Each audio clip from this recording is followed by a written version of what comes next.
கல்லுக்கு வருவேயா திருநெல்வேலுக்கு வருவேயா குட்டியுண்டு மச்சத்திலே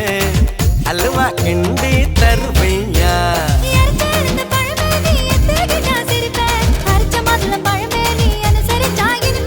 கிடைச்ச முந்தரி பழமே நீ கெட்டதெல்லாம் ஜெயிப்பேன் வெடிச்ச வெள்ளரி பழமே வெக்கம் பார்த்த எடுப்பேன்